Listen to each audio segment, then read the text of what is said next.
তিনটা আদেশ, তিনটা নিষেধ। এই ছোট্ট একটা আয়াতে গোটা ইসলামী শরিয়ার the gist, the cream of the creams, গোটা ইসলামী শরিয়ার মূল নির্যাসকে আল্লাহ ঢুকিয়ে দিয়েছেন।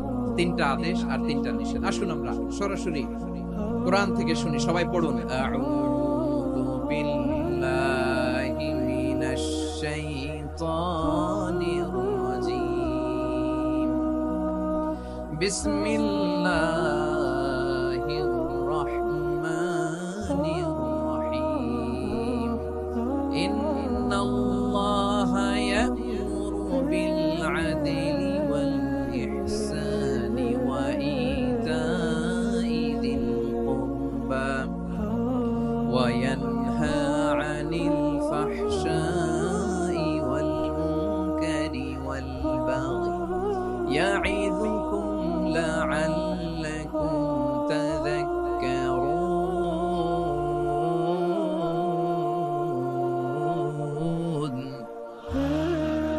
আল্লাহ তাআলা ইরশাদ করছেন, ইন্নাল্লাহা ইয়া'মুরু বিল আদলি ওয়াল ইহসান, নিশ্চয় আল্লাহ তাআলা তোমাদেরকে ন্যায় বিচারের আদেশ দেন, সদাচরণের আদেশ দেন, নিকটাত্মীয়দেরকে দানের আদেশ দেন। আদেশ কয়টা?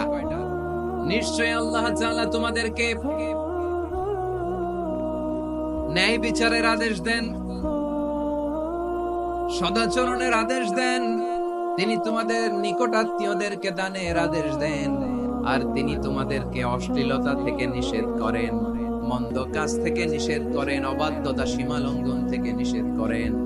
তিনি তোমাদেরকে উপদেশ দেন যাতে তোমরা শিক্ষা গ্রহণ করো। সুবহানাল্লাহ। উপদেশ দিচ্ছে স্বয়ং কে? তিনটা জিনিসের আদেশ। ইয়া'মুরু বিল আদল, সুবিচার, ন্যায় বিচারের আদেশ তিনি দেন। ইহসানের আদেশ দেন, যাতে আমরা ইহসান করি, একে অপরের প্রতি সুবিচার করি, মহানুভবতা দেখায়, অনুগ্রহ দেখায়, আর নিকট আত্মীয়দেরকে যেন আমরা দান করি। এই তিনটা আদেশ তিনি দিয়েছেন।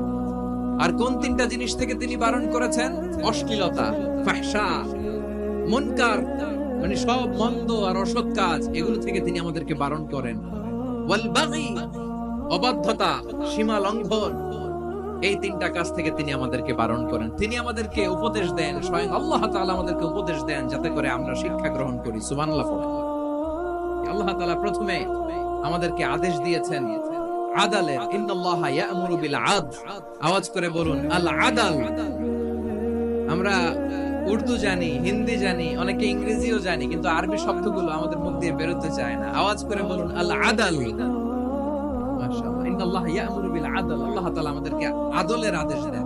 আদল অনেকে না বুঝলেও আদালত শব্দটা বুঝবেন। আদালত, আদালত, আদালত বুঝেন না? যেখানে বিচার কার্যের ফয়সালা করা হয়, কোর্ট কাচারি, আদালত, এটা তো ভেরি কমন। এটা শুনছেন না সবাই? আদালত, যেখানে ন্যায় বিচার হবে, সুশাসন হবে। কিন্তু ভাগ্যের কি নির্মম পরিহাস, ওখান থেকে মিথ্যা সাক্ষী দিয়ে মনমতো রায় দিয়ে দেয়া হয়। এগুলোর পরিবর্তন হওয়ার দরকার আছে না নাই? প্রিয় ভাইয়েরা, আদালত, আল আদল, ইংরেজিতে বলে জাস্টিস, ন্যায় বিচার, সুবিচার, সুশাসন, জাস্টিস, আল আদল, সব জায়গায় এই জাস্টিস থাকা দরকার। Justice should be prevail in the society. The mission of all prophet was two uphold the justice. সব নবীর মিশন ছিল এই জাস্টিসকে, আদলকে, সুশাসন আর সুবিচারকে নিশ্চিত করা। পড়েন সুবহানাল্লাহ। And the core message of every divine scripture was to uphold justice. পৃথিবীর সব আসমানি কিতাবের মূল শিক্ষা ছিল এই জাস্টিসকে সমাজে এনশিওর করা, সুবিচার, সুশাসনকে এনশিওর করা। তাহলে প্রিয় ভাইরা, আমরা বুঝতে পারলাম আল আদল শব্দের মানে হচ্ছে ইনসাফ বা সুবিচার বা ন্যায় বিচার। এটা হচ্ছে একটা general meaning, very general meaning. আপনি যদি ইন ডেপথ বুঝতে চান, আরো ভেতরে যান, তাহলে আদল মানে হচ্ছে সমন্বয়, আদল মানে হচ্ছে ভারসাম্য, ব্যালেন্স, আদল মানে হচ্ছে মধ্যম পন্থা। সুবহানাল্লাহ পড়েন। কারণ সব সময় সমান সমান হইলেই সুবিচার হয় না। কথা কি বুঝতেছেন? ইসলামের দ্য কনসেপ্ট অফ আদল, এটা এমন আদল, এটা সব সময় সমান সমান নয়। যখন সমান সমান দেয়া দরকার, ইসলাম সমান সমান দেয়।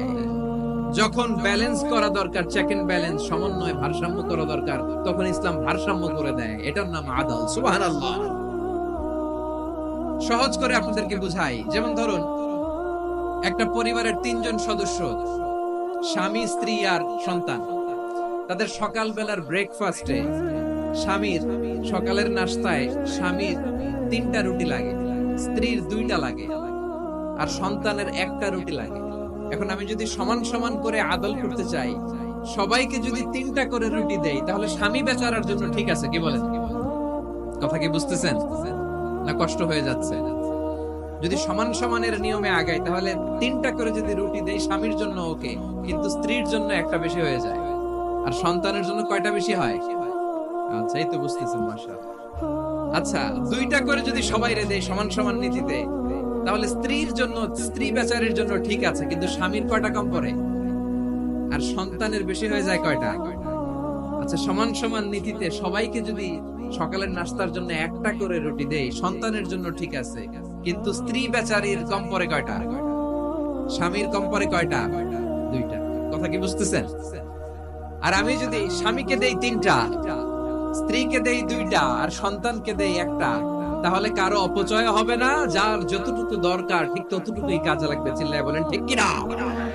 এটাই হচ্ছে ইসলামের আদল, যেখানে যার যতটুকু দরকার তাকে সেখানে ঠিক ততটুকু দিয়ে দেওয়ার নামই হচ্ছে আদল। চিল্লায় পড়েন আল্লাহু আকবার।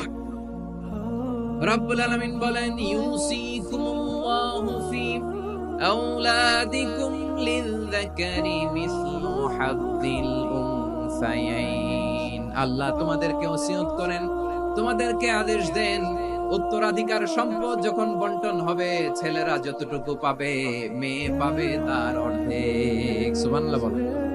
দেখেন, ছেলে যতদূর, মেয়ে অর্ধেক, ছেলে ডবল পাবে। আপাত দৃষ্টিতে মনে হয় এখানে অবিচার হয়েছে, কিন্তু আসলে কি অবিচার হয়েছে? আপনি বিয়ের ক্ষেত্রে যান, ওইখানে আবার ছেলে মোহরানা দেয়, মেয়ে সেখানে মোহরানা পায়। তাহলে চেক এন্ড ব্যালেন্স, ভারসাম্য, ব্যালেন্স, মধ্যম পন্থা এখানে আছে না নাই? এটাই হচ্ছে ইসলামের আদল। আল্লাহ তাআলা এই আদলের আদেশ দিয়েছেন, সুবিচার, ন্যায় বিচার, সুশাসন এবং ভারসাম্যের আদেশ দিয়েছেন। প্রিয় ভাইরা, একটি শান্তিময় সমাজ, একটা সমৃদ্ধ সমাজ, একটা মানবিক সমাজ যদি আমরা পেতে চাই, এই আয়াতের মধ্যে যতগুলো পয়েন্ট আছে সবগুলোর বাস্তবায়ন লাগবে। এই আয়াতে আল্লাহ তাআলা একটা মানবিক সমাজের রূপরেখা টেনেছেন। তার প্রথম কথা হচ্ছে, ইন্নাল্লাহা ইয়ামুরু বিল আদল। আল্লাহ তাআলা তোমাদেরকে আদলের নির্দেশনা দেয়, সুবিচার, সুশাসনের নির্দেশনা দেয়। যে সমাজে আদল থাকে না, সেই সমাজে জুলুম মানুষের ঘাড়ে চেপে বসে। আদলের বিপরীত হচ্ছে জুলুম। আদলের বিপরীত কি? জুলুম বা জাওর, অত্যাচার, অবিচার, বৈষম্য। এই যে বৈষম্য বিরোধী ছাত্র আন্দোলন কেমন পড়ছে? এই যে একজন সমন্বয়ক তো দেখা করলো আমার সাথে। জুলুম মানে হচ্ছে বৈষম্য। বৈষম্যের স্থান ইসলামে নাই, অবিচারের স্থান ইসলামে নাই, জুলুমের স্থান ইসলামে নাই। আল্লাহ তাআলা বলেন যে আমি জুলুমকে নিজের জন্য হারাম করেছি এবং তোমাদের জন্য হারাম করেছি। বিশ্বনবী ফরমান, আল্লাহ তাআলা বলেন হাদিসে কুদসিতে, ইয়া ইবাদি ইন্নী হারামতুয যুলমা আলা নাফসি ওয়া জাআলতুহু বাইনাকুম মুহাররামান ফালা তাযালামু। আমার গোলামেরা শোনো, নিশ্চয়ই আমি আল্লাহ তাআলা জুলুমকে আমি আমার উপরে হারাম করেছি, অনুরূপভাবে জুলুম করাকে তোমাদের উপরেও হারাম করেছি। ফলে ফালা তাযালামু, তোমরা একে অপরের সাথে জুলুম করো না।